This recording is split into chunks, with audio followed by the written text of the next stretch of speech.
Hello நண்பர்களே, வணக்கம். நான் உங்கள் பிரியா. நம்ம பார்க்க போகிற பதிவு என்ன அப்படின்னு பார்த்தீங்கன்னா, நாளைக்கு தேய்பிறை சஷ்டி விரதம். நம்ம சொல்லக்கூடிய இந்த ஒரு நாமத்தை நீங்கள் முருகப்பெருமானுக்கு நாளை இரவு நீங்கள் தூங்க போகிறதுக்கு முன்னாடியோ இல்லை காலையில் எழுந்ததுக்கு அப்புறமாவோ ஒரு 6 முறை சொல்லணும். இந்த நாமம் நீங்கள் ஒவ்வொரு சஷ்டிலையும், வளர்பிறை சஷ்டிலையும் சரி, தேய்பிறை சஷ்டிலையும் சரி சொல்லிட்டு வரும்போது உங்களோட வாழ்க்கையில் நிறைய மாற்றங்கள் நிகழ்வதை உங்களால் உணர முடியும். அது என்ன நாமங்கிறத நான் வீடியோவில் சொல்கிறேன். நீங்கள் வீடியோவை ஸ்கிப் பண்ணாமல் பாருங்கள். அதுக்கு முன்னாடி நீங்கள் இந்த பதிவை பார்க்கக்கூடிய முருகபக்தர்களாக இருந்தீங்க அப்படின்னா மறக்காமல் நம்மளோட சேனலை சப்ஸ்கிரைப் பண்ணிவிட்டு நம்மளோட கமெண்ட் பாக்ஸில் ஓம் சரவணபவா போட்டிங்கிறத கமெண்டாக போஸ்ட் பண்ணுங்கள். இப்போ வாங்க நம்ம பதிவுக்குள்ளே போகலாம்.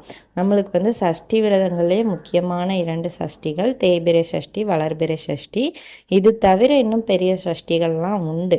ஸோ மகா சஷ்டி அதெல்லாம் முடிஞ்சிருச்சு நம்மளுக்கு. ஸோ இப்போ இருக்கிறது ஒவ்வொரு மாதமும் வரக்கூடிய வளர்பிறை சஷ்டியும் தேய்பிறை சஷ்டியும்.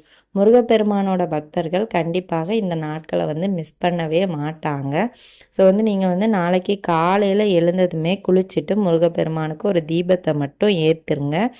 அப்புறமா நீங்கள் உங்களுக்கு எப்படி பூஜைகள் பண்ணணும்னு தோணுதோ அதை நீங்கள் பண்ணிக்கலாம். ஸோ நீங்கள் காலையில் எழுந்ததுக்கு அப்புறமா நீங்கள் இந்த நாமத்தை சொல்லுங்கள். அது என்ன நாமம் அப்படிங்கிறத நான் இப்போ உங்களுக்கு சொல்கிறேன். ஓம் சஷ்டி பதையே நமோ நமக. நம்மளோட முருகப்பெருமானுக்கு நம்ம அவருக்கு நிறைய விதமான நாமங்கள் இருக்குது. ஸோ சஷ்டிக்குன்னு ஸ்பெஷலான இந்த நாமத்தை நீங்கள் ஒரு 6 முறை மட்டும் சொன்னால் போதும். காலையில் சொல்ல முடியலை, நான் மறந்து போயிட்டேன் அப்படிங்கிறவங்க நைட்டு தூங்க போகிறதுக்குள்ளே கட்டாயமாக ஒரு 6 முறை மட்டும் சொல்லிவிட்டு நீங்கள் தூங்குங்க. நீங்கள் விளக்கு வைக்கணும்னு அவசியம் இல்லை, பூஜைகள் பண்ணணும், தீபம் ஏற்றணும், இந்த மாதிரி எதுவுமே கிடையாதுங்க.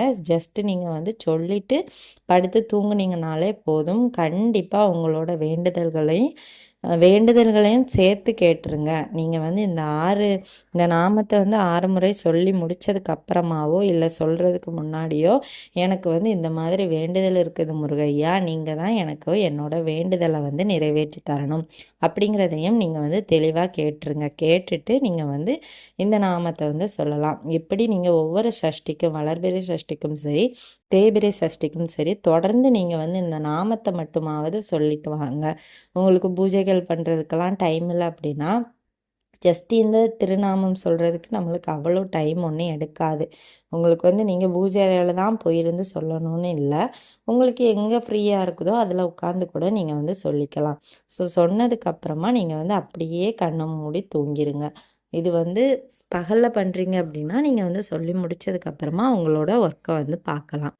எந்த விதமான பிரச்சனையும் கிடையாது. கண்டிப்பாக உங்களோட வேண்டுதல்கள் நிறைவேறுவதை உங்களால் பார்க்க முடியும். நீங்கள் என்னையிலேருந்து இதை சொல்ல தொடங்குறீங்க, எத்தனை சஷ்டி சொல்கிறீங்கிறதையும் நோட் பண்ணி வச்சுக்கோங்க. அப்போ உங்களோட வேண்டுதல்கள் நிறைவேறுவதை உங்களால் தெரிஞ்சு கொள்ள முடியும். எத்தனை சஷ்டிக்குள்ளே நம்மளோட வேண்டுதல்கள் நிறைவேறுதுங்கிறதையும் நம்மளால் தெரிஞ்சிக்க முடியும். கண்டிப்பாக நிறைவேறும். இந்த நாமத்தை மட்டும் மறக்காமல் சொல்லி பாருங்கள். இந்த பதிவு கண்டிப்பாக உங்களுக்கு உபயோகமாக இருக்கும். பிடிச்சிருந்துச்சுன்னா வீடியோவுக்கு ஒரு லைக் பண்ணிவிட்டு நம்மளோட சேனலை சப்ஸ்கிரைப் பண்ணிக்கோங்க.